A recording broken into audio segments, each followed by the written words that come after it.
La posición geográfica de Irán es un punto neurálgico en la encrucijada del mundo.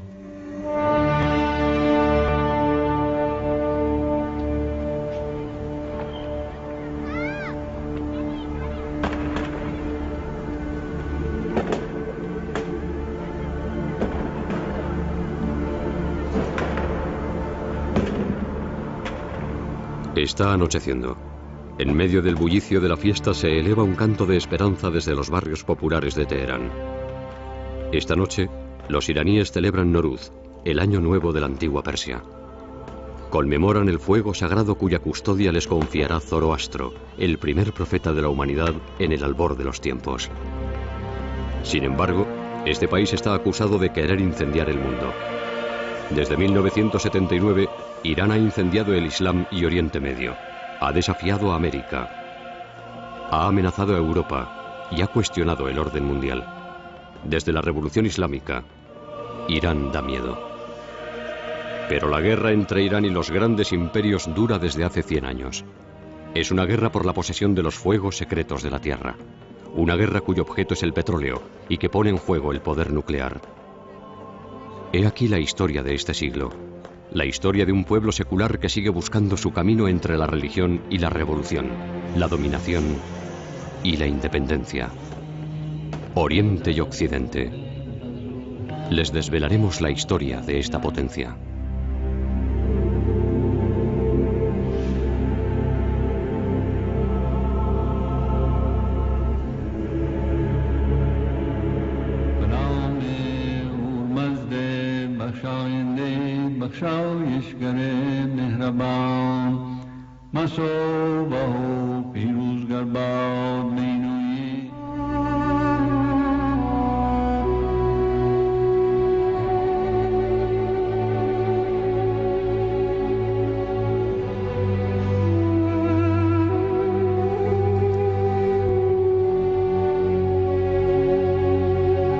Tras el Irán moderno se encuentra la civilización hoy olvidada de los Qajar. Tras la Revolución Francesa, es aquí, en el Palacio del Golestán, donde esta dinastía trata de resucitar los tiempos gloriosos de Darío, las rutas de la seda y el Islam chií.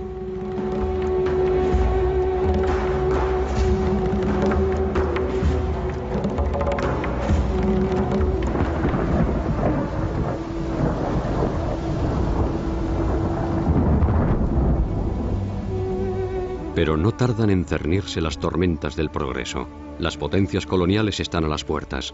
Es lo que se llamó el Gran Juego. El enfrentamiento entre Inglaterra en el sur y Rusia en el norte para dominar los mares entre Europa y Asia.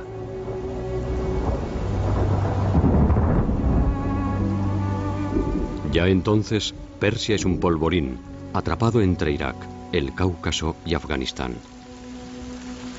Ya entonces Persia, que pronto se llamará Irán, debe someterse al extranjero.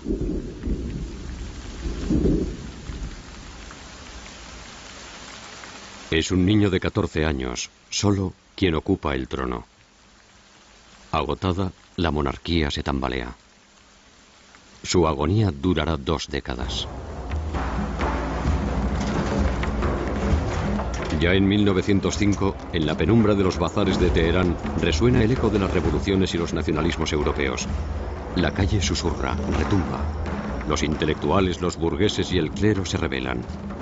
Irán se convertirá en 1906 en el primer país de Oriente Medio en adoptar una constitución y un parlamento de tipo occidental. Este movimiento se oponía a la dominación extranjera, a los tratados que socavaban la economía nacional, al debilitamiento de la fe y a la corrupción.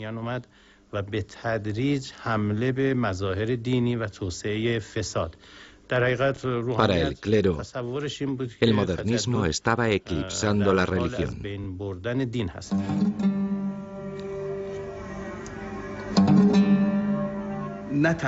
Al principio, la religión y la revolución no se excluían mutuamente. Por aquel entonces, el clero no se sentía en contradicción con Occidente. Al contrario, se sentía atraído por el progresismo occidental. sobre todo por los ideales de libertad y de Estado de Derecho.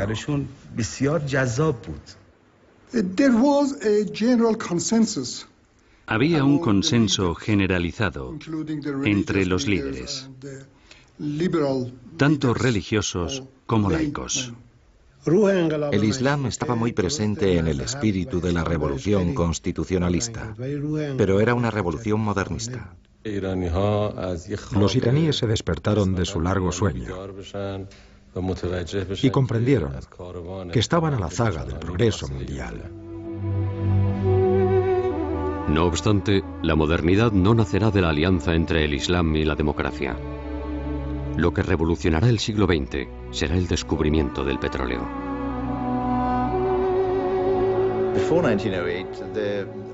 Antes de 1908, se decía que en Irán el petróleo manaba de las rocas desde la antigüedad. Esto se conocía como fuegos ardientes.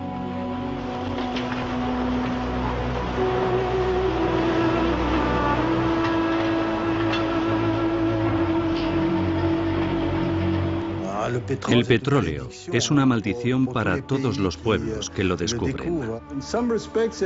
En ciertos aspectos ha sido una maldición, pero también una inmensa bendición para Irán.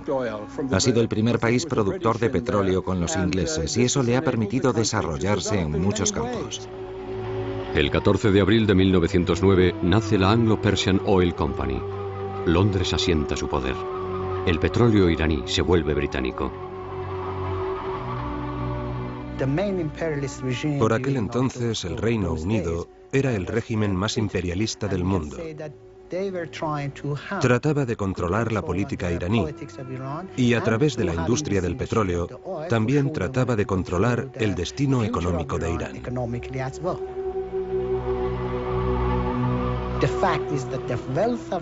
La riqueza del país era explotada y exportada por una compañía que ni siquiera tenía la obligación de formar a los iraníes que trabajaban para ella.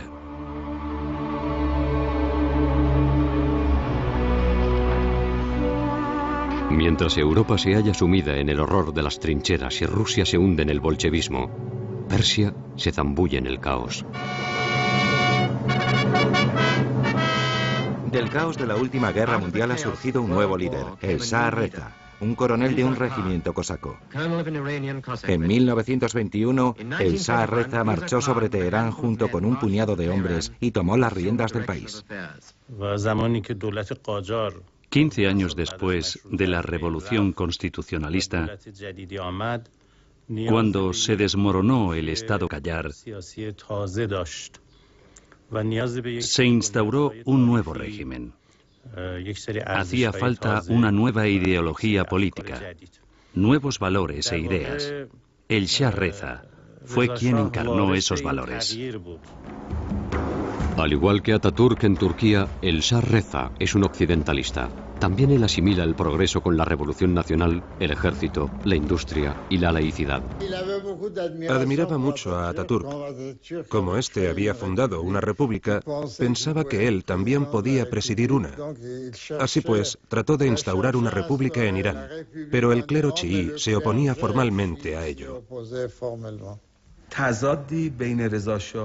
Surgió un antagonismo entre el Shah Reza y el clero. Tras 1300 años, las mujeres de Irán se han emancipado. Salen sin velo y son libres de frecuentar a hombres y mujeres y de participar en la vida de su país.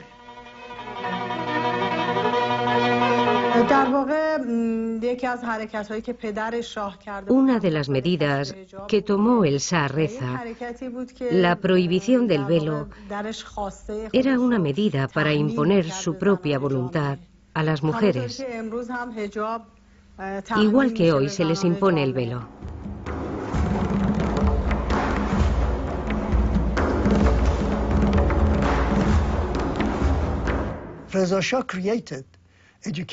El Shah Reza instauró un sistema educativo basado en los colegios y universidades occidentales. Esto no sentó bien a los colectivos religiosos. Creó toda una serie de instituciones modernas. Impuso esas medidas, pero enderezó el país. En su marcha forzada hacia la modernidad, el Shah Reza vuelve a los orígenes. En contra del clero chií resucita a Darío, a Zoroastro y a Persépolis. Persia se convierte en Irán, la tierra de los arios.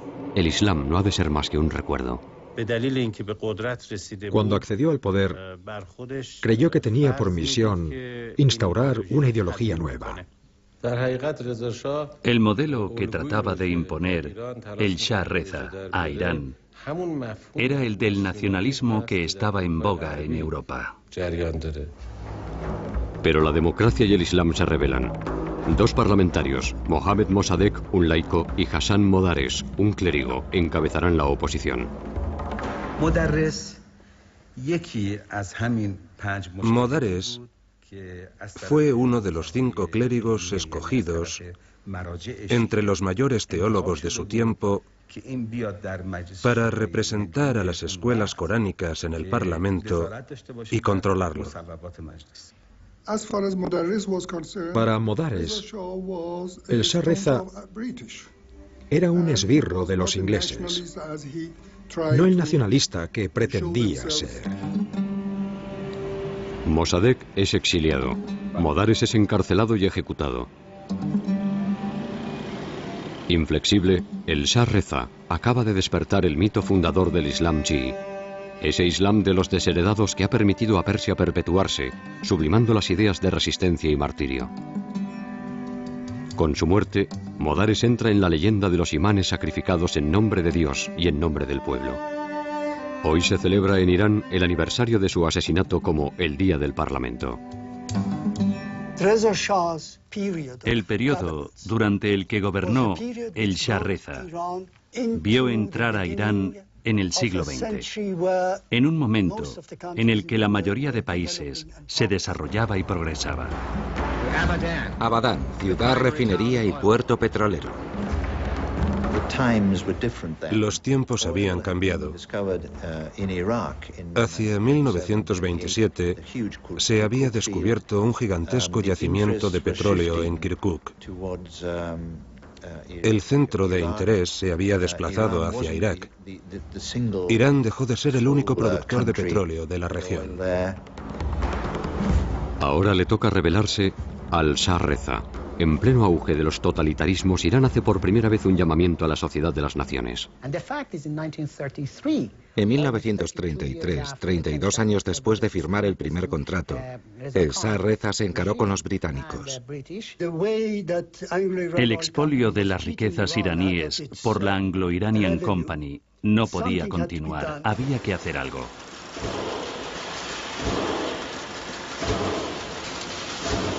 El Shah Reza consiguió cambiar algunas de las cláusulas del contrato. El contrato, que inicialmente era de 60 años, acabó siendo extendido a 90 años. No cuesta entender que esta modificación no beneficiaba demasiado a Irán.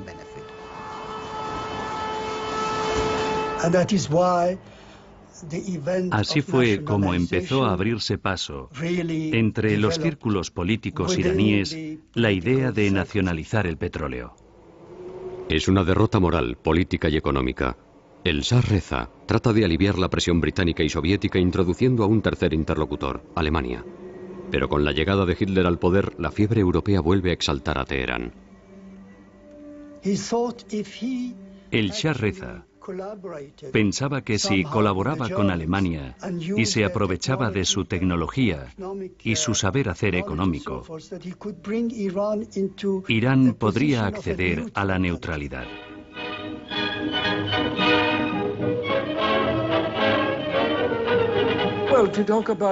Por lo que respecta a los vínculos del Shah Reza con la Alemania nazi, él no era el único.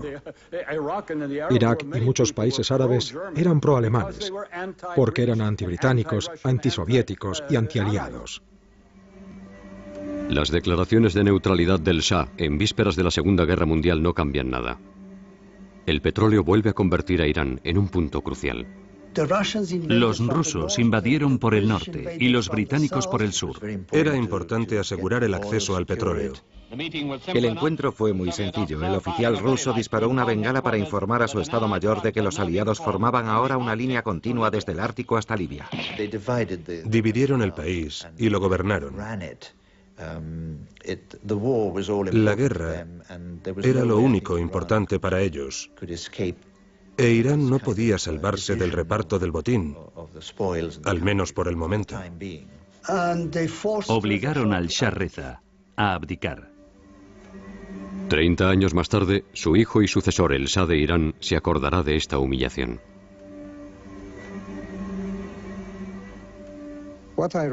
En el fondo, lo que echo en cara a mi padre, a pesar de mis sentimientos filiales,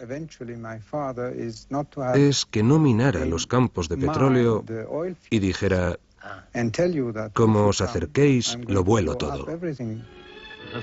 La toma de posesión del Shah, que es aliado de Gran Bretaña, dio lugar a una ceremonia. En presencia de los comandantes del ejército, tomó juramento y rubricó por primera vez como Shah de Persia. En diciembre de 1943, más de un año antes de Yalta, Roosevelt, Churchill y Stalin se citan en Irán para orquestar el fin de la guerra. Pero la conferencia de Teherán también anuncia un nuevo orden mundial. Las tres delegaciones presentaron sus respetos al Shah, cuyo país fue objeto de una declaración especial de las tres potencias a favor de una ayuda económica total para el reino de Irán.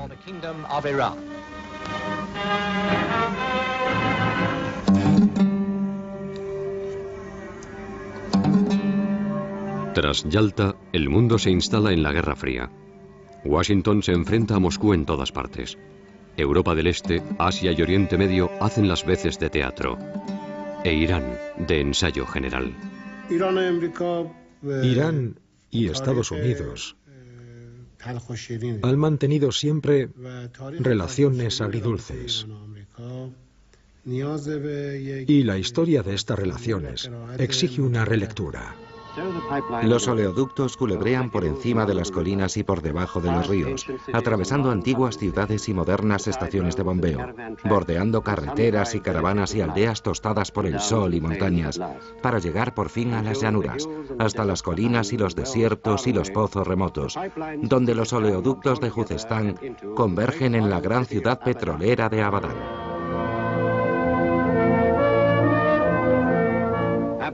Mucha gente ve ahora el nombre de Abadán como un sinónimo de incertidumbre, sin haber visto el lugar ni saber qué tan curiosa y compleja ciudad se yergue en el delta del Tigris y el Éufrates. Este inmenso templo consagrado al dios del siglo XX, el petróleo, es el centro neurálgico de Oriente Medio. Y sin embargo, hace tan solo unas generaciones no había aquí más que un desierto desolado y yermo y una isla vacía.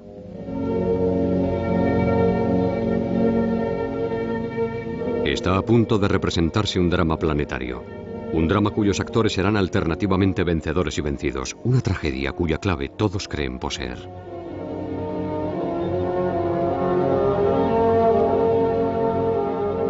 Mohammad Mossadegh, que ha regresado al poder como primer ministro. El ayatolá Kayani, líder del partido religioso.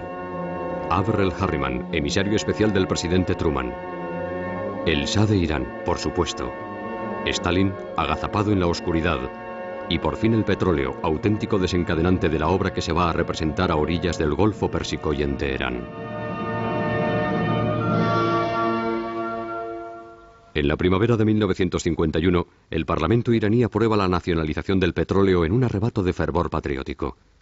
Adelantándose a Nasser o Nehru, Mossadegh encarna la rebelión de lo que aún se conoce como Tercer Mundo frente al colonialismo. Una vez más, Irán hará de laboratorio de la historia. Era un gran político.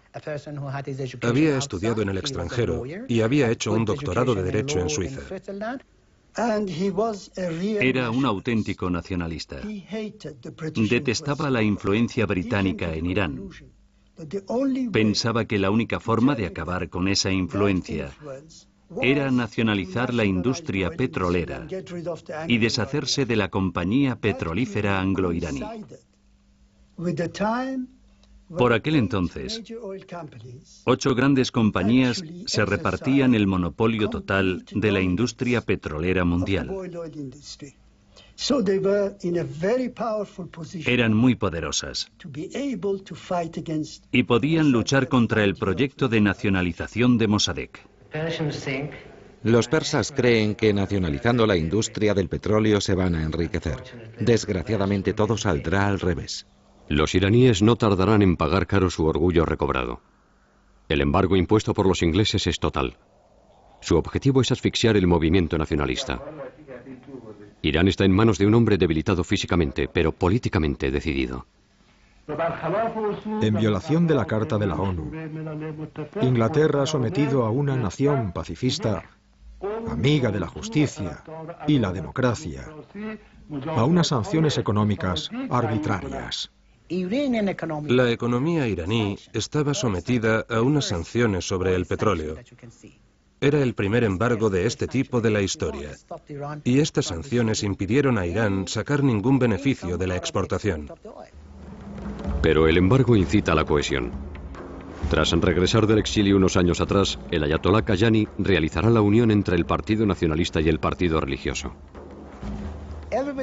Era un auténtico patriota que decía lo que pensaba por el bien de Irán. Y como era uno de los líderes religiosos más importantes, sabía que todo lo que dijera debía basarse en sus creencias, que también eran las del pueblo. El único obstáculo al avance de las reformas, sobre todo en los últimos 50 años, es que los ingleses dominan el petróleo y se inmiscuyen en la esfera política, económica y social del país. Los delegados del gobierno han tomado un avión para reunirse con los emisarios británicos. A modo de viático se llevan el Corán, la bendición del Gran Mulá y una de las banderas que lleva esta inscripción: si Dios está de nuestro lado, ¿qué obstáculo nos podrá detener? Había que vigilar atentamente ese proceso y mantener la influencia británica, así como negar a la Unión Soviética el acceso al petróleo e impedirle que ejerciera su influencia en Irán. Había pues dos aspectos, el petróleo y la Guerra Fría. Otro partido aguarda, también heredero de los ideales revolucionarios de 1905. Es el partido Tudeh, el partido comunista que sale a la calle en apoyo de Moscú.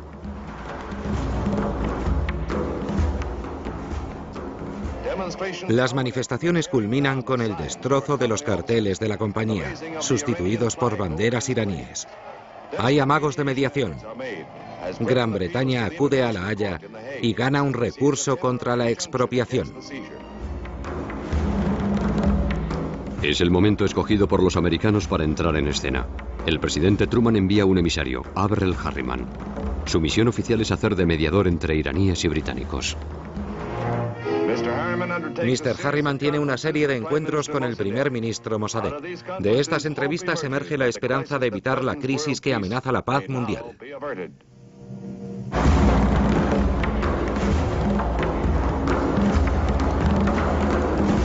Como ya hicieran en Corea, como no tardarán en hacer en Guatemala, Indonesia y Vietnam, los estadounidenses deciden intervenir en Irán. Su primer objetivo es contener el peligro soviético. Pero ese día en Abadán, Averell Harriman asiste sobre todo al declive de las viejas potencias europeas. Washington vendrá a ocupar el vacío dejado por Londres y París. En Irán, el drama planetario del petróleo está cambiando de dirigente.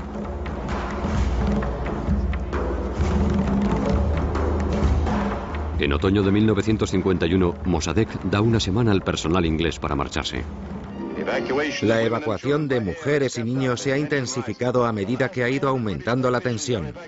Los 300 últimos técnicos serán evacuados la víspera del plazo fijado por el gobierno iraní. Con su partida, el mundo libre se enfrenta a dos problemas: el encarecimiento del petróleo y la posibilidad de una guerra en Oriente Medio.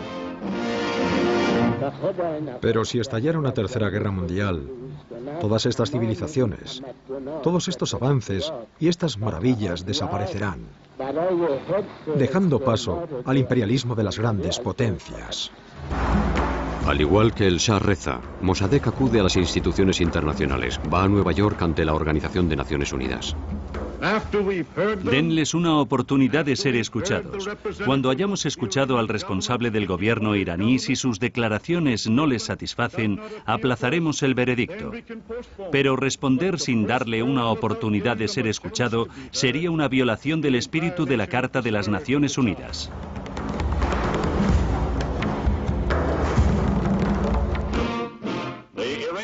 La crisis del petróleo iraní llega a las costas americanas con la llegada del primer ministro Mossadegh a Nueva York para defender su causa ante las Naciones Unidas.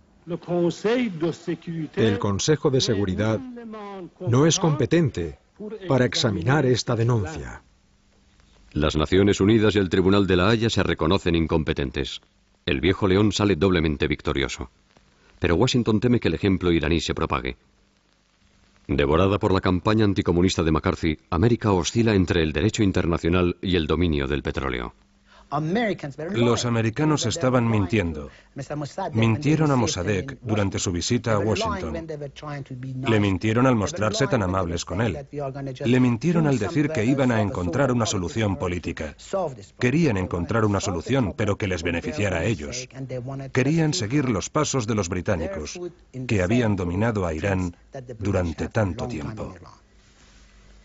Mossadegh quiere un Irán democrático. Aparta a los comunistas y se distancia de Kayani, entonces presidente del Parlamento. En Estados Unidos, Eisenhower, recién electo, quiere deshacerse de Mossadegh. Su primer error fue alejarse del clero. Olvidaba que sin el apoyo de los líderes religiosos y las masas, no tardaría en ser incapaz de contrarrestar a aquellos que trataban de infiltrarse, la CIA y los servicios secretos soviéticos. Mossadegh utilizaba al Partido Comunista para equilibrar las fuerzas, enfrentando a un partido con el otro. Pero no creo que fuera un simpatizante del Tudeh. Mossadegh era un problema para Estados Unidos y los británicos. Entonces se produjo uno de los episodios más negros de la historia contemporánea de Irán, el golpe de Estado. El golpe de Estado fue organizado por Gran Bretaña y Estados Unidos, sobre todo por los americanos al final. ¿Cuál era el plan? Derrocar al gobierno nacionalista, ya fuera bueno o malo, estuviera reñido o no con los líderes religiosos. Este método era la panacea para la CIA por aquel entonces. Estas operaciones secretas conducidas por la CIA tenían un aire de arma mágica. El mismo guión se repite inalterable en las 4 esquinas del mundo hasta el Chile de Pinochet. El golpe viene de arriba. El Shah nombra a un militar, el general Zaedi, para presidir el gobierno. Pero Mossadegh se entera esa misma noche. Creyendo haber fracasado, Mohammad Reza se refugia en Europa. El Shah llega a Roma tras un intento fallido de arresto del doctor Mossadegh por la Guardia Imperial y tras negarse a disolver el Parlamento a petición del doctor Mossadegh. En Teherán parece como si el doctor Mossadegh fuera a convertirse pronto en el presidente. Ordena que el ejército ocupe los palacios del Shah. El 19 de agosto de 1953, la confusión es total. Los comunistas, el clero encabezado por el ayatolá Kayani, la policía, el ejército y los legitimistas pagados por la embajada americana invaden las calles. La residencia de Mossadegh es saqueada. Es la Operación Ajax, orquestada por la CIA. Fue muy sencillo. El partido Tudeh llamó a sus militantes y apoyó a los opositores de Mossadegh, y así permitió que triunfara el golpe de Estado en mediodía. Expulsado por el doctor Mossadegh, el Shah de Irán ve cómo triunfa su causa y regresa a su país gracias a la contrarrevolución impulsada en Teherán por su primer ministro Zahedi con el apoyo del ejército y la policía.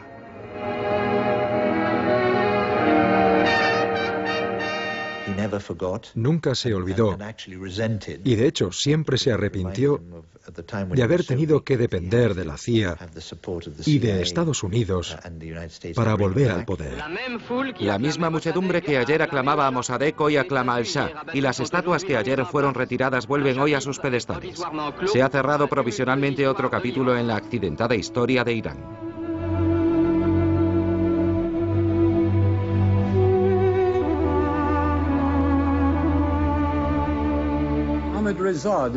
Mohammad Reza, el hijo del Shah Reza.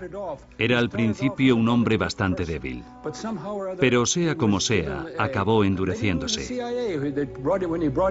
Quizá fuera la CIA la que le incitó a endurecerse y a instaurar un régimen autoritario blando cuando le devolvió al poder. Y eso fue lo que hizo. No era así con Mossadegh. Esta vez fue un cambio radical. Mohammad Reza tomó las riendas con la ayuda de la SAVAK y sus esbirros e instauró una dictadura blanda. La opinión occidental, aliviada, participará en el linchamiento mediático de Mossadegh. Irán vuelve a su soledad. En pijama y bata, un agonizante doctor Mossadegh acudió al tribunal de Teherán. Acto seguido, el arrogante moribundo ahogó a la acusación bajo un torrente de elocuencia que duró días enteros. Todo el mundo estaba agotado, salvo el doctor Mossadegh, convertido oficialmente en el mejor actor del siglo. Sus payasadas superan con creces a Charlotte, declaró el fiscal antes de solicitar la pena capital para el acusado. Mossadegh es condenado al exilio. Su ministro de Asuntos Exteriores es ejecutado. El Ayatollah Kayani es censurado, apartado de la vida política. La SAVAK, la policía secreta del Shah, orquesta la represión. Un entramado de unos 500 oficiales comunistas es desmantelado. 28 dirigentes son pasados por las armas. Los estudiantes son reprimidos. El 13 de diciembre de 1954 caen 3 de ellos en el transcurso de una manifestación el día de la llegada del vicepresidente Richard Nixon a Teherán. Un último símbolo, Nabab Safavi, un activista fundamentalista que fue el primero en reclamar la instauración de una república islámica, es condenado a muerte y ejecutado por los atentados terroristas perpetrados por sus partidarios. Como tantos otros, recita el Corán hasta su ejecución. El Irán chií ya tiene a sus nuevos mártires. Antes de ser arrestado, Safavi había viajado a Qom para reunirse con un joven ayatolá que por su parte rehúye las armas y apuesta por el pueblo. Se llama Ruhollah Khomeini. El Shah de Irán cree haber eliminado toda oposición. Se equivoca. Desde hace siglos, desde el asesinato de Ali y Hussein, el yerno y el nieto del profeta, el chiismo promulga la gesta popular del sacrificio. Qom, la ciudad santa, con sus escuelas de teología, se convierte en refugio de la resistencia. La religión es el último recurso de los iraníes. Tras el golpe de Estado que permitió el regreso del Shah y la detención de Mossadegh, estábamos contentos porque nos habíamos creído la propaganda. Pero no tardamos en comprender nuestro error.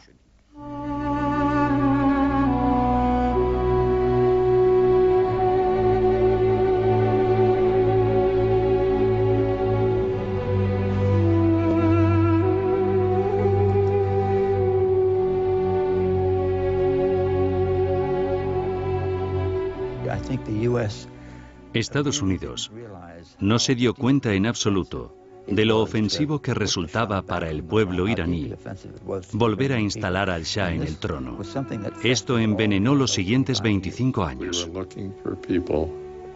Para dirigir los países, buscábamos a gente que no contribuyera al expansionismo del imperio soviético. Irán despliega la alfombra roja, o mejor dicho, la alfombra persa, para saludar a Ike Eisenhower. Es decir, que el cortejo va pisando unas costosas alfombras dispuestas a lo largo de la calle, mientras el presidente es vitoreado por la muchedumbre apostada en las aceras.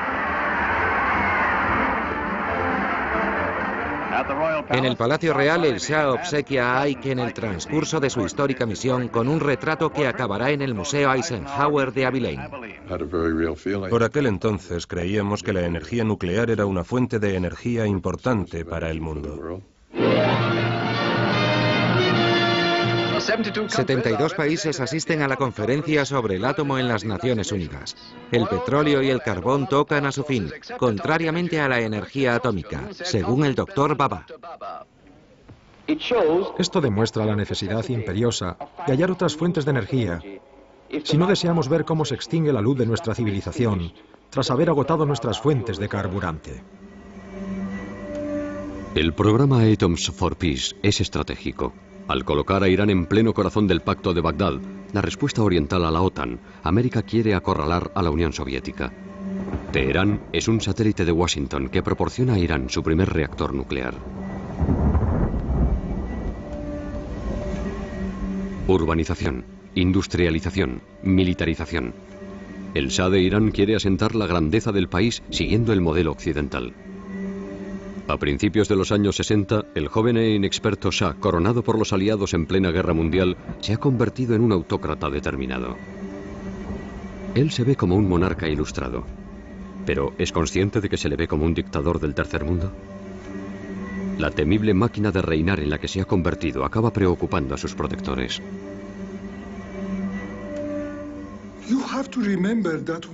Cuando Kennedy accedió al poder, consideró que la situación era una consecuencia de la falta de modernización e incluso de occidentalización del sistema, tanto a nivel político como económico.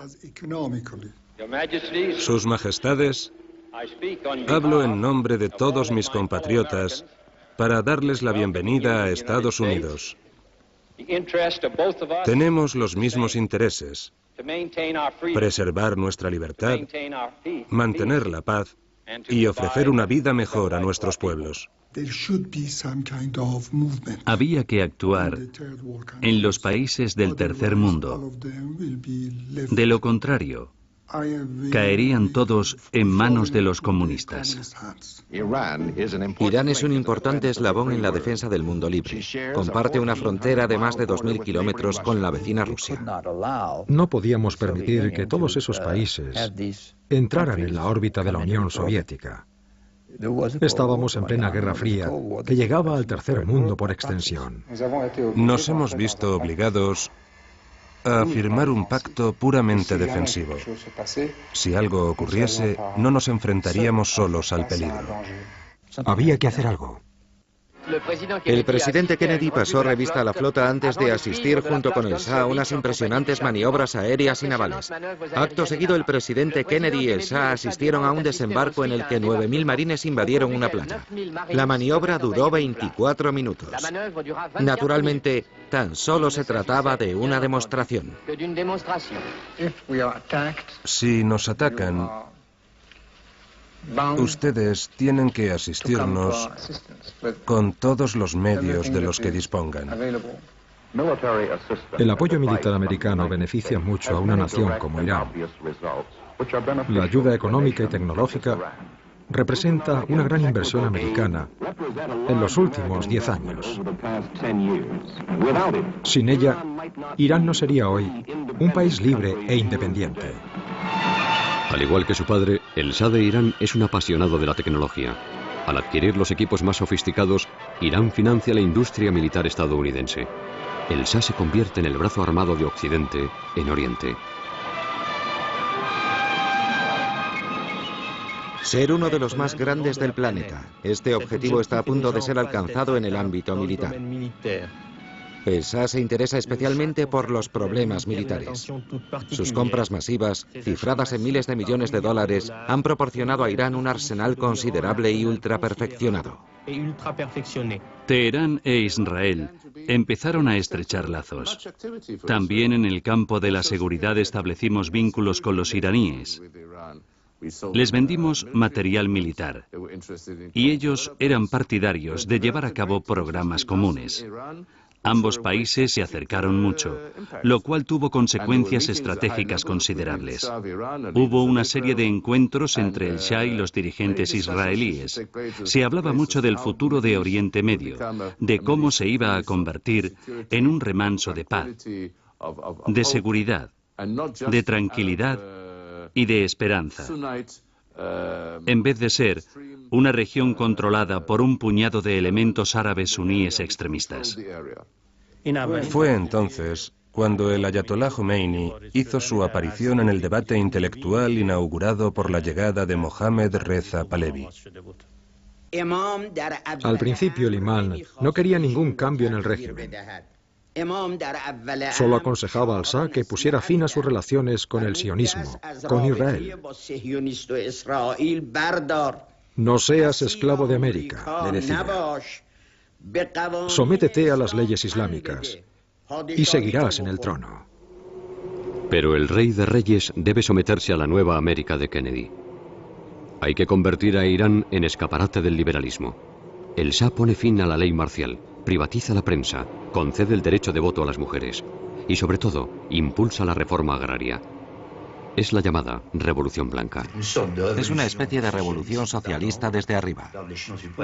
En efecto, hace 20 años yo ya decía abiertamente a la gente que si no llegamos a dar a nuestro pueblo y al país una revolución desde arriba,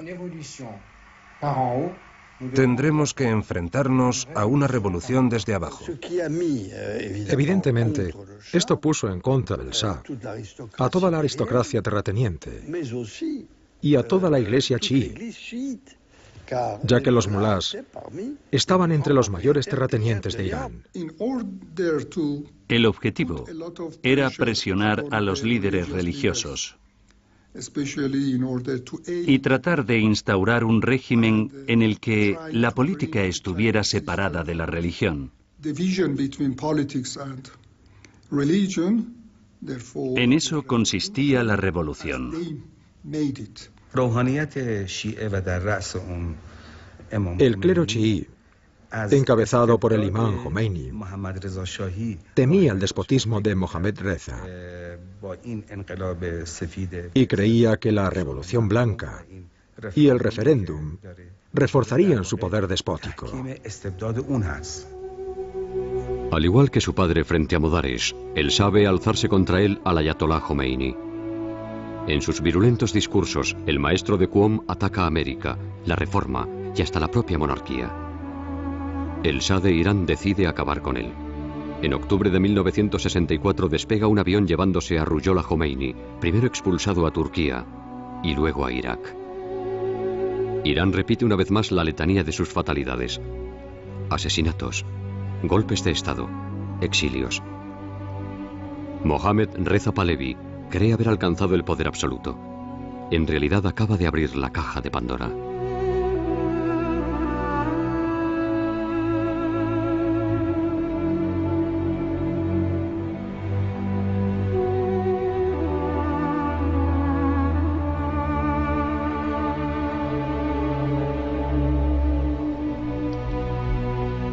En 1967, emulando a Napoleón, el rey de reyes se autocorona Luz de los Arios.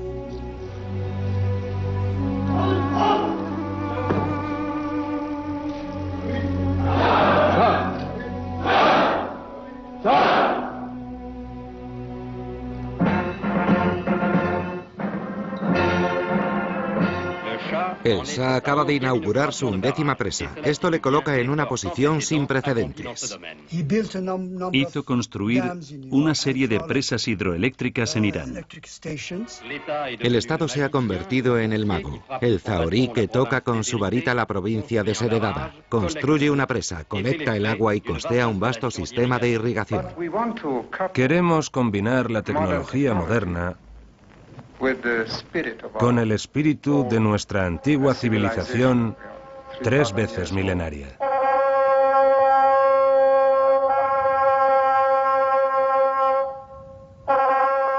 Pero el monarca absoluto no se conforma con estas reformas. Borrando los siglos de un plumazo, el Shah de Irán dialoga directamente con Ciro, el unificador del imperio persa, 2500 años atrás. El mundo entero está invitado a las fiestas megalómanas de Persépolis.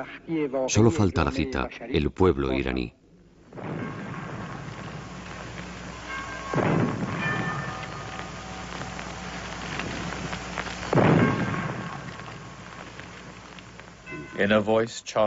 Con voz cargada de emoción, el Shah se dirigió al espectro del rey difunto. Oh Ciro, gran rey, rey de reyes, rey Aquemánida, rey de la tierra de Irán, yo, el Shah de Irán, te saludo en mi propio nombre y en nombre de mi nación. Llegó la hora del ajuste de cuentas. Irán ha recobrado su gloria. Emulando una vez más a su padre, el Shah se rebela contra el extranjero. La crisis del petróleo de 1973 le servirá de pretexto para demostrar su poder.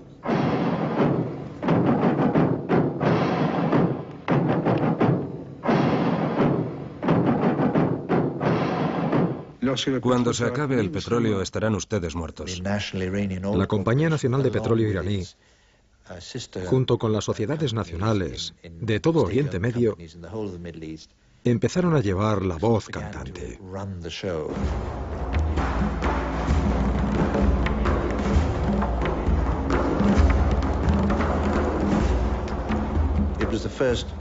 Fue el primer gran choque por el petróleo. Los precios aumentaron en un 400% en cosa de 2 o 3 meses. Combativo, belicoso, resuelto, arrogante incluso, Mohammad Pahlavi planta cara al planeta, multiplicando declaraciones y entrevistas. El Shah se apodera de los medios de comunicación. Las economías se tambalean. El rey del petróleo sueña con dominar el mundo. Usted es un empresario europeo. ¿Por qué debería ganar más en tasas que lo que ganamos nosotros con nuestras materias perecederas? Cuando se creó la OPEP, su principal objetivo era ejercer una influencia en la determinación del precio del petróleo en el mundo. Y el Shah de Irán era partidario de endurecer la organización. Han construido su riqueza, su industria floreciente, y todo gracias al petróleo barato que les llegaba a espuertas. Aumentaba la producción iraní, pero paralelamente atacaba a Occidente, que no pagaba lo suficiente y siempre quería subir los precios. Ninguna industria que pueda llegar a convertirse en un cartel, un trust, debe estar en manos de intereses privados para que no se cree un cartel. Había muchos acuerdos de este tipo, acuerdos secretos, pero era un cartel poderoso. El petróleo debería estar en manos del Estado, no de compañías que han conseguido beneficios del 500, 600 o 700% este año. Los colores iraníes ondeaban en Versalles cuando el emperador de Irán sobrevoló en helicóptero el prestigioso marco que la República reserva a sus huéspedes oficiales. Quería importar tecnología nuclear. No somos capaces de encontrar nuevas fuentes de energía. No tenemos ni las posibilidades, ni los laboratorios, ni la tecnología. Pero ustedes, los occidentales, sí los tienen. Francia buscaba socios. Francia siempre ha considerado que el uso pacífico de la energía nuclear debía ser puesto a disposición de los países en desarrollo, y era el caso de Irán. ¿Qué podemos comprar en Francia? En primer lugar, sus centrales nucleares. Ustedes están muy adelantados en ese aspecto.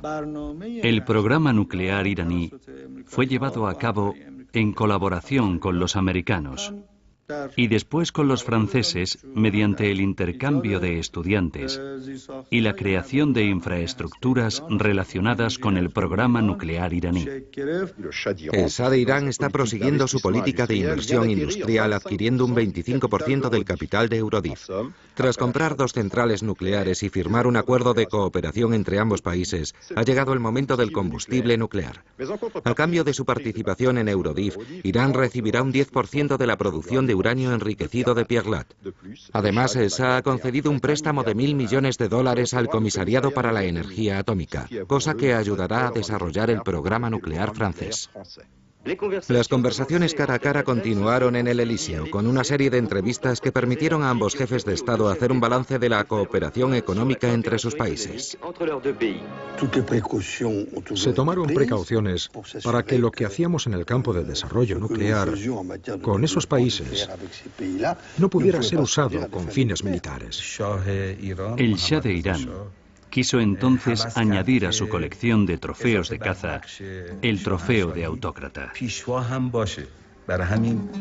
Disolvió todos los partidos políticos, incluso los que le apoyaban, y creó un partido único, el Partido de la Resurrección.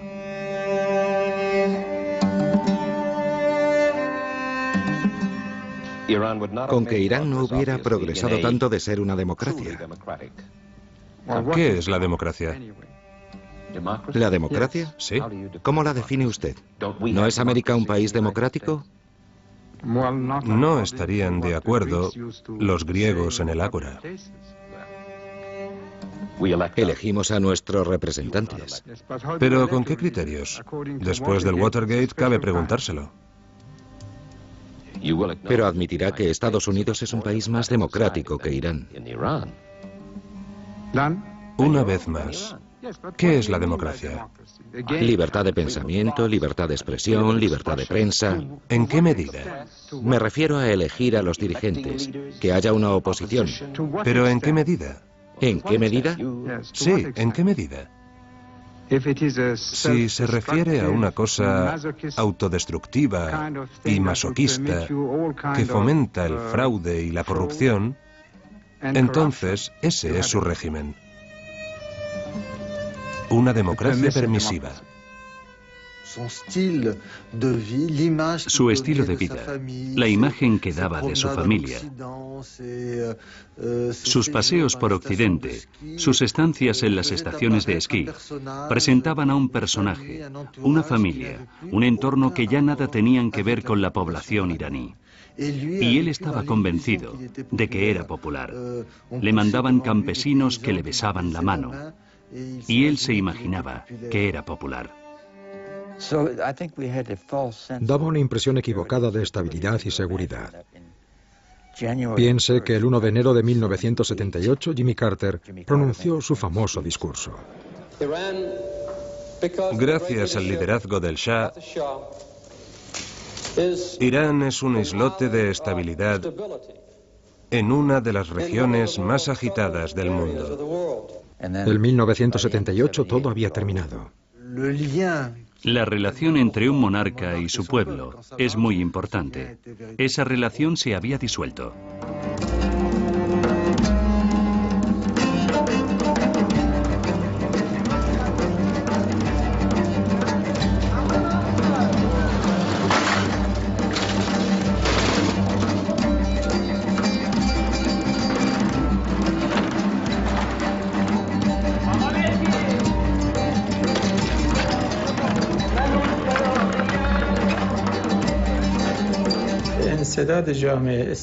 Acabó siendo evidente que el obstáculo con el que tropezaba la sociedad era el absolutismo. Cada cual albergaba una rencilla particular. Unos pensaban que su religión estaba siendo pisoteada, otros sus libertades, otros denunciaban las desigualdades o la corrupción.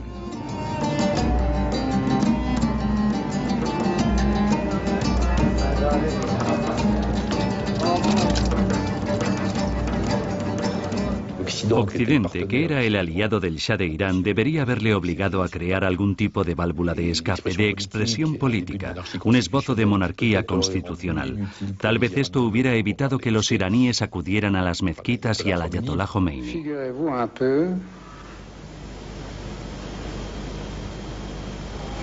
Imagínese un momento lo que pasaría si Irán adoptase una actitud no amistosa con los países occidentales, digamos.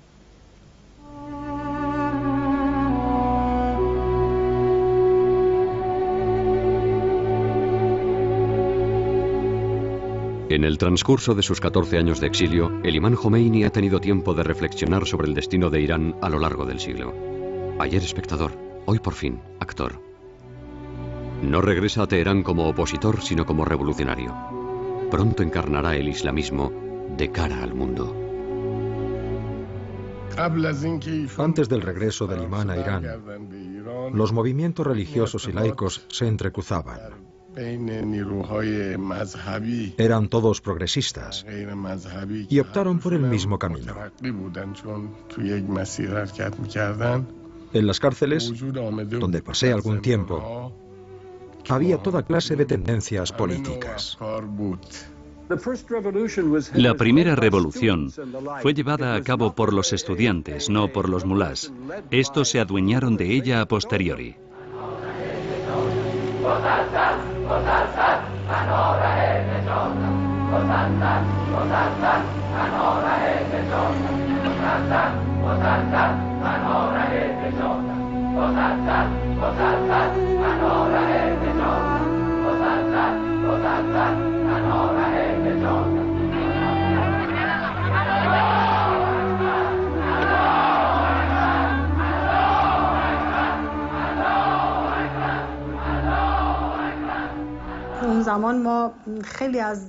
Por aquel entonces se hablaba mucho de los activistas que luchaban contra el régimen del Shah. Se contaba que estaban siendo arrestados y torturados. ¿Está contento con los métodos que usa la SAVAK para obtener confesiones? Están mejorando día tras día. ¿También ustedes han sido acusados de tortura? No nos enorgullece. Bueno. No se percibía el régimen del Shah como un régimen abierto al diálogo, capaz de emprender las reformas que anhelaba el pueblo. ¿Y considera sistemáticamente toda oposición a su persona y a su régimen? En absoluto, me refiero al marxismo, al supuesto marxismo. Por lo que sabemos, existe al menos una oposición religiosa bastante fuerte. No es algo serio. Cegado por el juego entre Moscú y Washington, el Shah no comprende que el mundo ha cambiado. En Irán, como en todo Oriente Medio, la revolución es ahora un asunto religioso.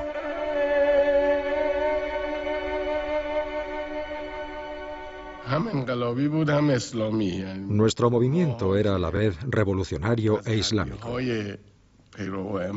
Seguíamos al imán e hicimos la revolución contra el despotismo, dentro del marco del Islam.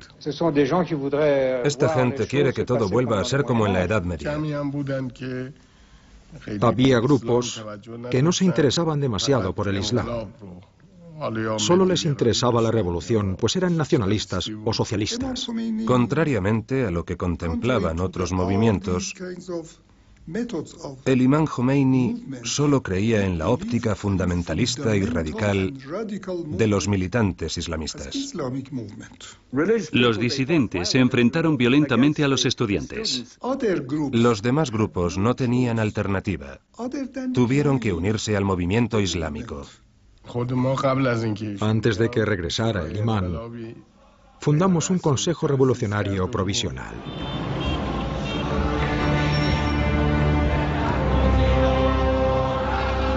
El 7 de septiembre de 1978, por primera vez, los manifestantes exigen que se marche el Shah y vuelva el imán Jomeini. Esa misma noche es decretado el toque de queda. Al día siguiente, el viernes 8 de septiembre, el ejército abre fuego sobre la muchedumbre congregada en la plaza Yale.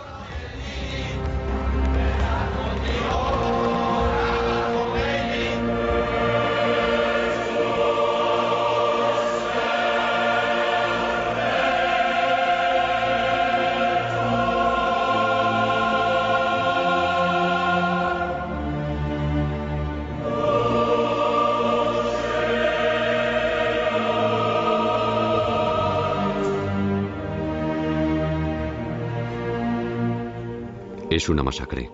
Mueren cientos de manifestantes. La sangre del pueblo se convierte en la sangre del martirio. Los símbolos chiíes se confunden ritualmente con los símbolos revolucionarios. Ya es demasiado tarde para el Shah.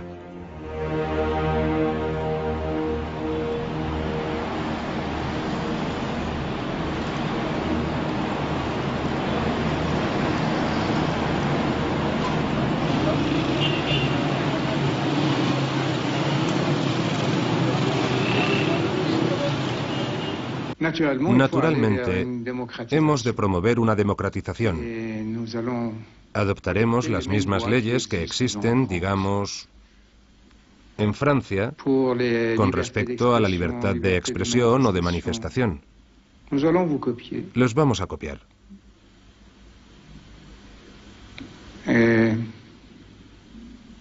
Tal es mi voluntad, tras haberlo meditado profundamente. Esta es la vía a seguir.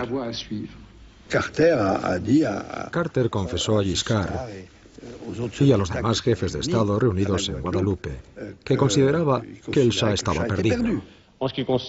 Por lo que respecta al ayatolá Jomeini, vino a Francia en condiciones legales y se instaló no como un refugiado político, pues no tenía ese estatus, sino como un extranjero residente en Francia. Así que le acogieron en Neufeu-le-Château apenas instalado. Grabó una serie de cintas con sermones incendiarios que sus amigos iraníes se encargaban de transmitir a Teherán. Desde los tejados de Teherán, de un edificio a otro, los altavoces repetían sus vehementes prédicas. Era muy efectivo. Se hizo evidente que Jomeini encarnaba a la oposición. Utilizó la religión para galvanizar a las masas. Dio una voz al pueblo. Canalizó su resentimiento, traduciéndolo en términos religiosos y antioccidentales. Ahora es Mohammad Reza Pahlavi quien debe emprender el viaje al exilio. Desde principios del siglo XX, Irán vive al ritmo de los terremotos. Antes de él, los últimos Qajar, el Shah Reza, el ayatolá Kashani y Mossadegh.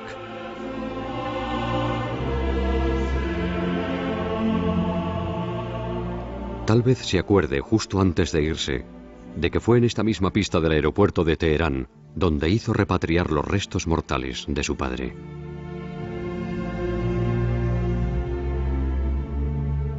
El rey de reyes abandona para siempre la nación de Darío. Cede su trono al Islam chií que había tratado de erradicar. Puede que hubiera lágrimas en los ojos del Shah al marcharse de Irán por última vez. Pero se puede leer la felicidad en los rostros de los miles de manifestantes que tomaron las calles de la capital para celebrar la partida del hombre al que llevaban tanto tiempo odiando.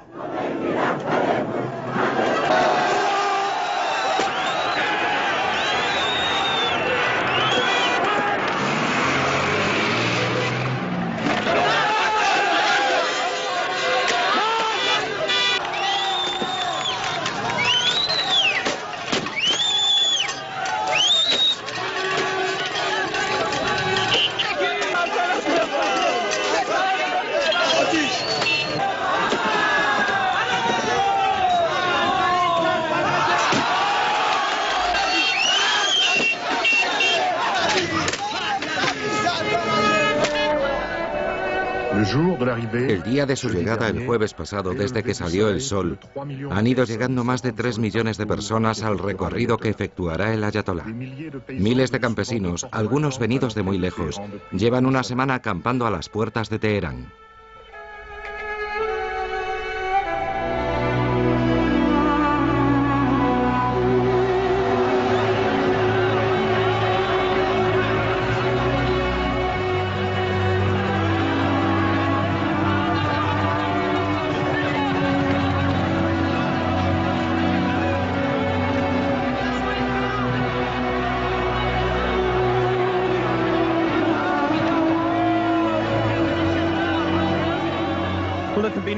Si hay un hombre en Irán que tiene más partidarios que nadie y por lo tanto más poder, ese es sin lugar a dudas el ayatolá Jomeini.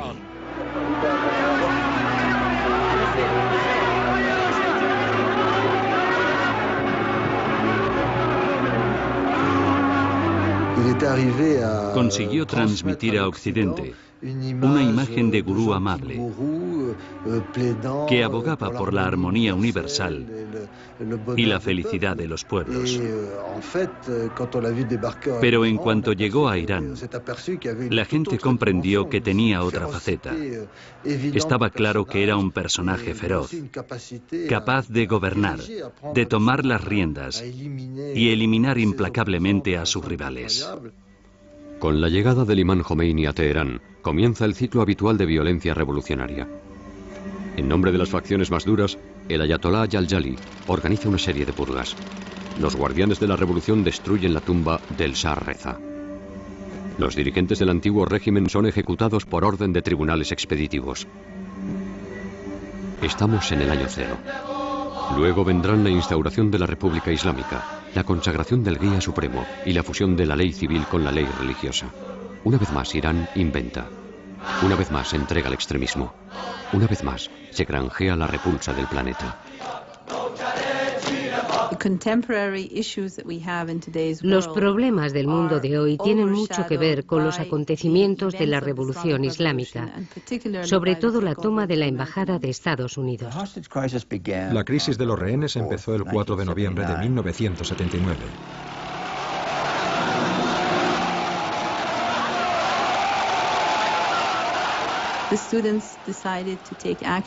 Los estudiantes decidieron por su cuenta tomar cartas en el asunto, formando un movimiento revolucionario estudiantil.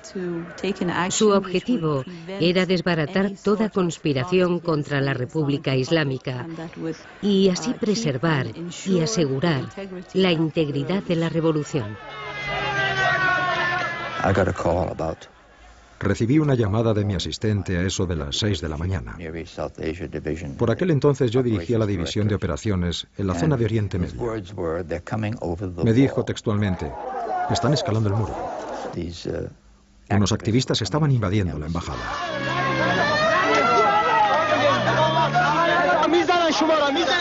Se me quedó grabada una voz en la memoria. La voz que me dijo: han derribado la puerta. Tenemos que bajar. Luego, el teléfono siguió descolgado un rato. Se oyeron unos ruidos y nada más.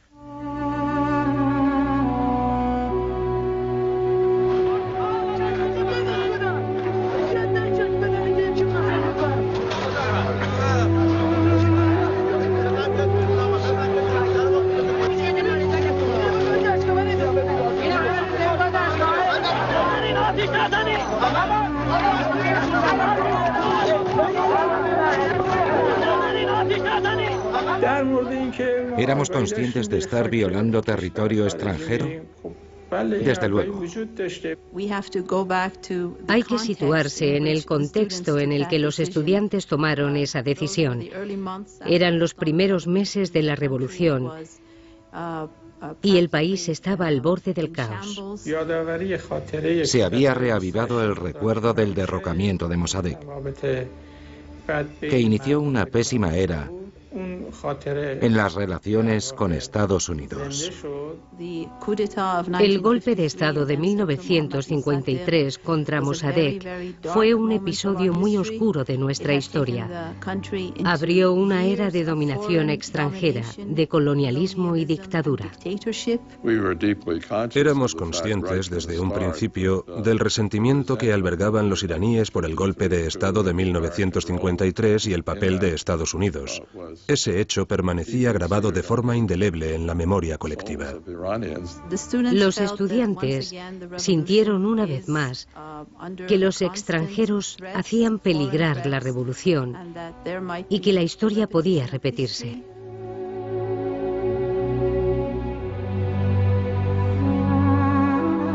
En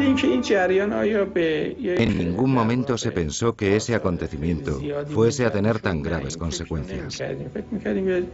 Se pensaba que duraría solo unos días. No tenía precedentes en el mundo.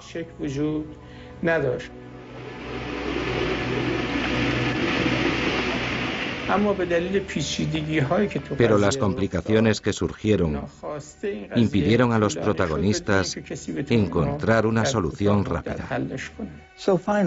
Por fin, al cabo de varios meses, organizamos una operación que nos permitiera liberar a los rehenes, al tiempo que nos evitara declarar una guerra abierta. El supuesto intento de rescate se convirtió en un desastre para el gobierno americano.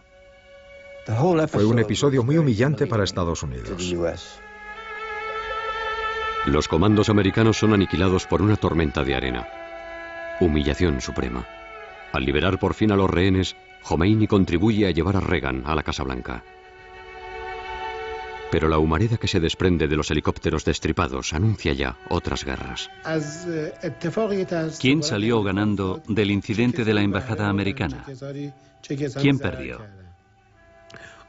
¿Dañó este incidente a la revolución?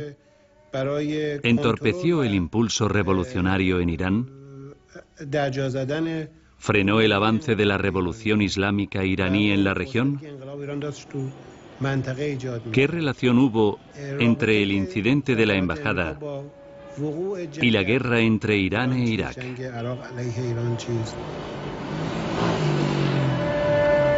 Aún hoy, los muros de la capital siguen reflejando la imagen bondadosa del imán Jomeini.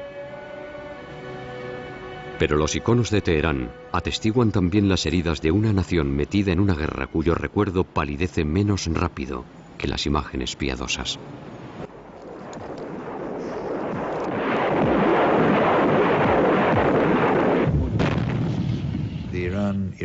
La guerra entre Irán e Irak fue una de las más violentas de aquella época y enfrentó a dos de los mayores productores de petróleo del mundo.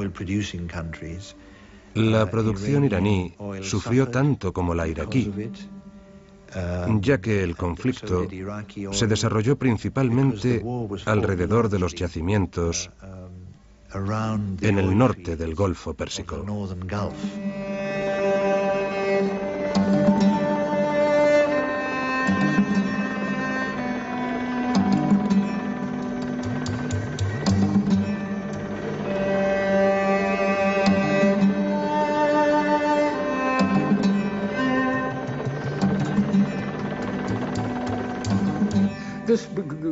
¿Fue la guerra entre Irak e Irán, la guerra de Saddam Hussein, el resultado de una coalición de los estados occidentales contra la República Islámica? Indudablemente. Las tres grandes potencias presentes en la región apoyaban a Saddam en su guerra contra Irán.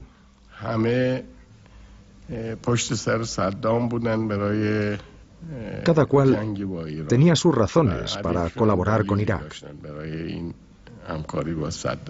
Los occidentales iban a perder sus intereses en Irán. Estados Unidos no quería un Irán victorioso que dominara la región. Los países reaccionarios de Oriente Medio temían que se propagara la revolución en sus fronteras. Estados Unidos empezó a ayudar a Saddam Hussein transmitiéndole información recopilada por los servicios de inteligencia, sobre todo información técnica sobre las batallas. Saddam Hussein luchaba contra la proliferación de la revolución chií iraní en Oriente Medio. Pugnaba por impedir que prosperaran los chiíes y empezaran a propagar en la región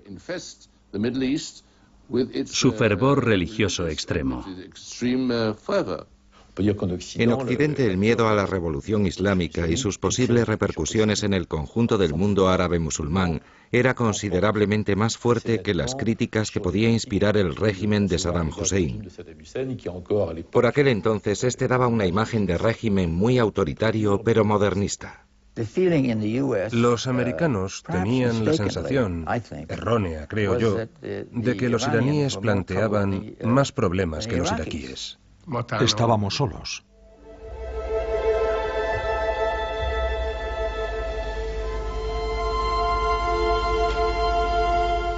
Irán e Irak se enfrentan a una guerra de 8 años que acabará con cerca de 1 millón de vidas. Como la Primera Guerra Mundial, es una guerra de trincheras, de gas, de masacres, pero también de movilización popular. Millones de voluntarios se alistan en el ejército revolucionario. Irán ha dado con un factor de cohesión nacional. La religión de Irán es Irán.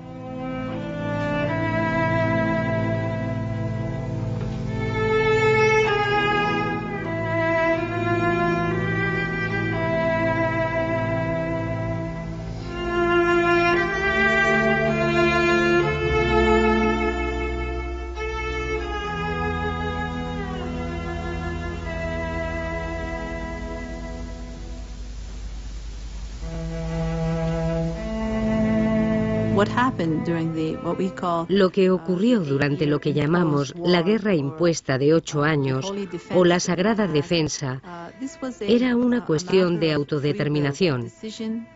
La decisión de luchar por la libertad, la independencia y la dignidad, como todos los que defienden la libertad en el mundo.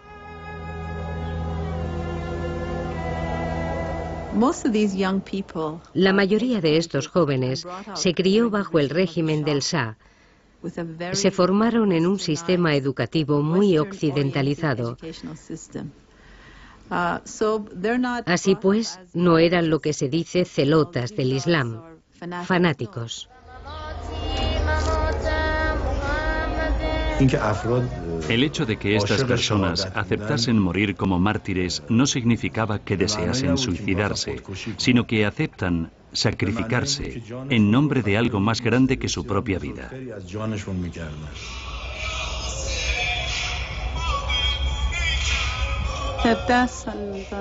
Solo tenía 17 años. La guerra, los combates le excitaban. Le pedimos que esperara a cumplir la edad del servicio militar, pero dijo, no, quiero ir al frente. Murió como un mártir en 1983.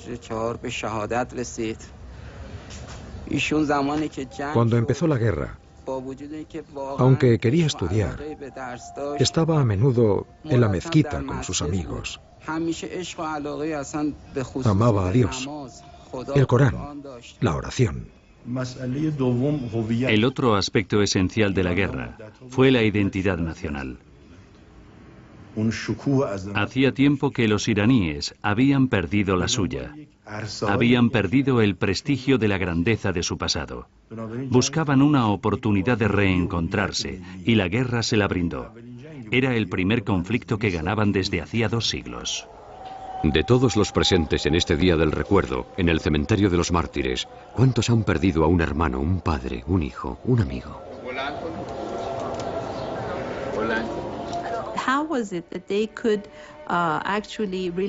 ¿Cómo podían sentir una afinidad con un jefe mucho mayor que ellos?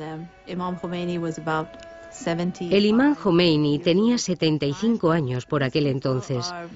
¿Cómo podían tener un vínculo espiritual con él esos jóvenes de 19 o 20 años?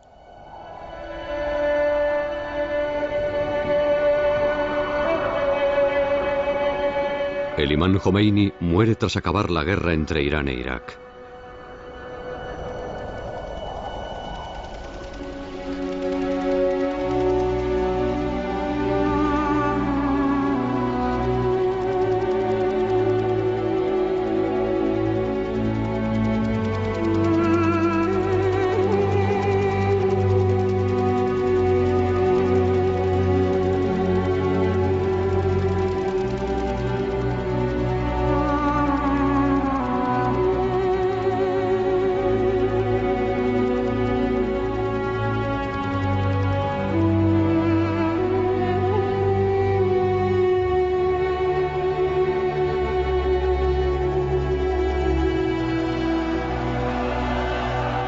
Tras la muerte de su guía, la nación, por fin reunida pero huérfana, llora un siglo de esperanzas perdidas. Absortos en sus gritos y lamentaciones, ¿cómo podrían imaginar los iraníes que su duelo, al igual que su revolución, aterroriza al mundo entero?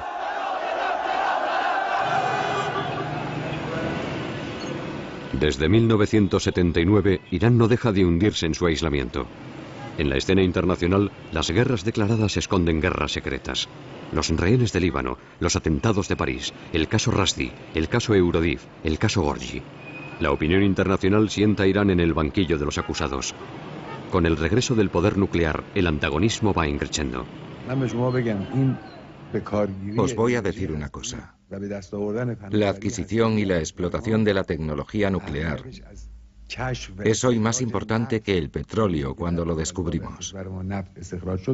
Y ya sabéis lo importante que es el petróleo para el futuro de un país.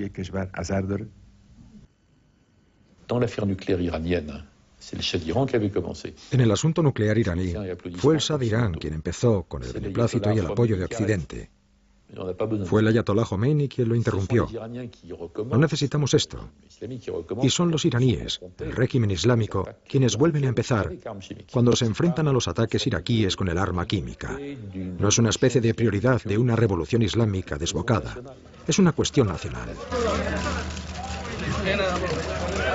Como en tiempos de El Shah Reza y de Mossadegh, las potencias internacionales reemprenden el viaje a Teherán.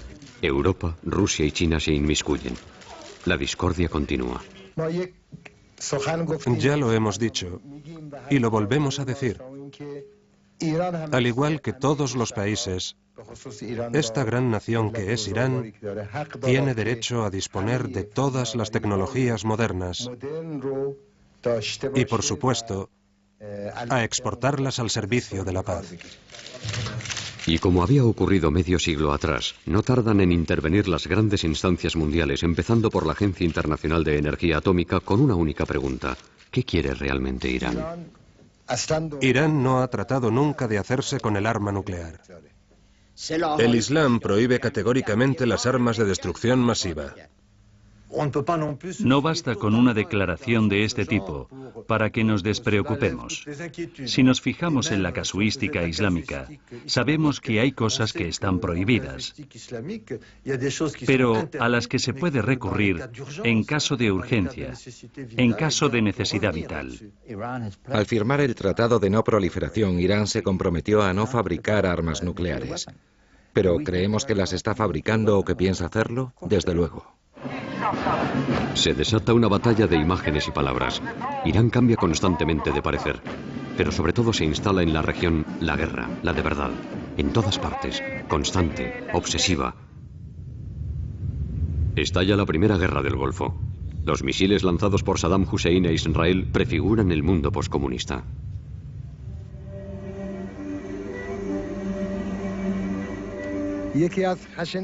Es un crimen brutal y despiadado cometido contra los ciudadanos americanos. Y yo lo condeno firmemente en nombre de la República Islámica de Irán, siguiendo los preceptos en los que creo. Es inhumano y antiislámico. La población iraní estaba realmente conmovida. Nunca hay que olvidar esto.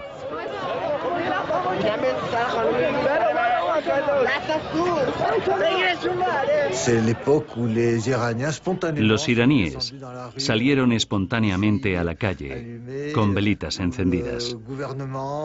El gobierno dio su pésame y durante unas semanas los mulás dejaron de pregonar la muerte de América en sus sermones de los viernes. Lo extraño es la reacción de Estados Unidos ante ese comportamiento tan humano y previsible en el fondo de los iraníes, que expresaron su compasión por las víctimas de la tragedia del 11 de septiembre. Nuestro objetivo es impedir que los países que apoyan el terrorismo amenacen a Estados Unidos o a sus estados amigos con armas de destrucción masiva. Algunos de esos países han estado callados desde el 11 de septiembre, pero sabemos cómo son en realidad. No tenemos miedo a nadie. Contamos con lo necesario para defender nuestros derechos. Irán trata de hacerse con esas armas y exporta el terror mientras un puñado de dirigentes no electos reprime el anhelo de libertad del pueblo iraní. La respuesta era que Irán formaba parte del eje del mal. Esos estados y sus aliados forman un eje del mal. Pero es el radicalismo árabe y suní llegado de Arabia Saudí quien ha agredido a América. He ordenado al ejército de Estados Unidos que ataque los campos de entrenamiento de los terroristas de Al-Qaeda y las estructuras militares del régimen talibán en Afganistán. De todos es sabido que Afganistán es el cementerio de los imperios. Los mongoles, los británicos, los soviéticos y ahora los americanos y sus aliados, que cometen torpeza tras torpeza. Cuando tuvo lugar la intervención americana, En Afganistán, los iraníes echaron una mano a los americanos, pero lo que ocurrió fue una especie de tango, en que uno da un paso hacia adelante y el otro hacia atrás. Por ahora no hemos llegado al punto favorable, como para que ambos bandos quieran luchar a la vez.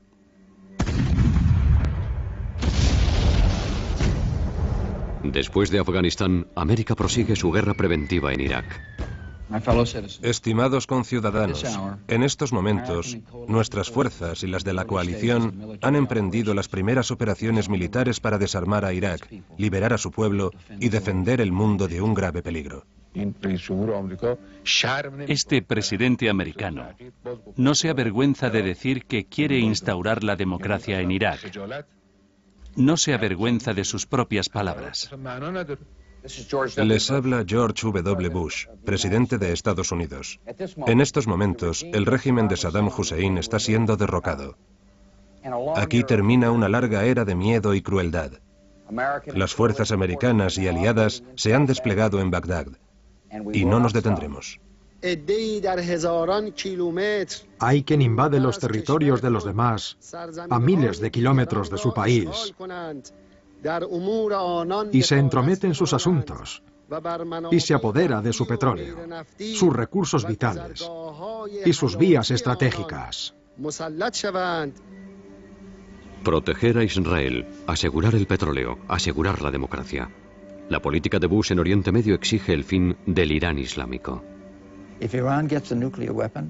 Si Irán se hace con el arma nuclear, Arabia Saudí, Egipto y Jordania tratarán de hacer lo propio, y la región se sumirá en el caos. Su jefe es un peligro para su propio pueblo, para la región y para el mundo. Es una vergüenza para el pueblo iraní y sus tradiciones. Una vergüenza para los valores del Islam y de todas las religiones. El régimen sionista es un árbol podrido que se vendrá abajo cuando se desate la próxima tormenta. Los iraníes tienen que entender una cosa, y es que se puede esperar cualquier cosa de Israel. La retórica es a varias bandas. Los israelíes tienen su parte en ella, pero son realmente los iraníes quienes la han intensificado y le han inyectado palabras e ideas sencillamente inaceptables desde el punto de vista histórico y moral. Pero Israel también ha de enfrentarse a un Oriente cambiante. En Líbano, en el Cáucaso, en el Golfo Pérsico, en Afganistán, en Irak. Los chiíes se están despertando. El auge del chiismo que estamos observando en Irán es un fenómeno directamente relacionado con la decisión de invadir Irak. Irak puede volverse chií. Es un país con mayoría chií y es legítimo que ésta aspire a la soberanía. Lo que temen algunos es que el movimiento de los iraquíes influya a otros árabes chiíes de la región. Los chiíes gozan de una auténtica unidad ideológica, una misma sensibilidad. Son una auténtica fuerza que se extiende desde las orillas del Mediterráneo hasta la India. Si los americanos hubieran escuchado hace unos años los consejos de muchas personalidades americanas, especialmente Baker, y hubieran entablado un diálogo con Irán, la situación sería totalmente distinta y dejaríamos inmediatamente de hablar de la amenaza del eje chií. Los dirigentes iraníes y americanos deben superar las tensiones de sus relaciones actuales, evaluar sus intereses geopolíticos y estratégicos y tratar de elaborar una política racional.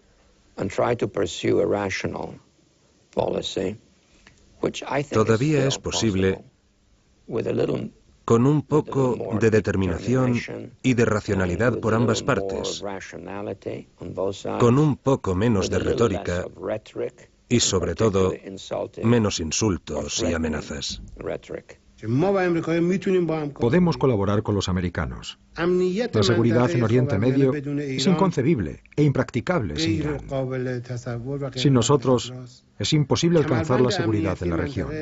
El pueblo de Irán ha derramado su sangre y su riqueza para asentar esta posición histórica. Lo que han hecho los iraníes durante estos años ha sido compensar el desprecio de los últimos siglos.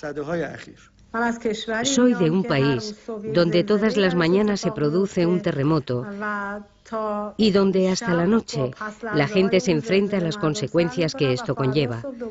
Y al día siguiente habrá otro terremoto.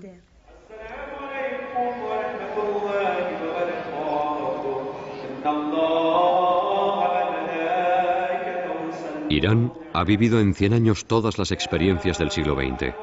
Ha sido el primer país de Oriente Medio en instaurar un parlamento, nacionalizar sus recursos y provocar una revolución islámica. Irán será sin duda un laboratorio del mundo del mañana, al igual que lo fue ayer. Por suerte y por desgracia, ha tenido petróleo y ha querido poder nuclear.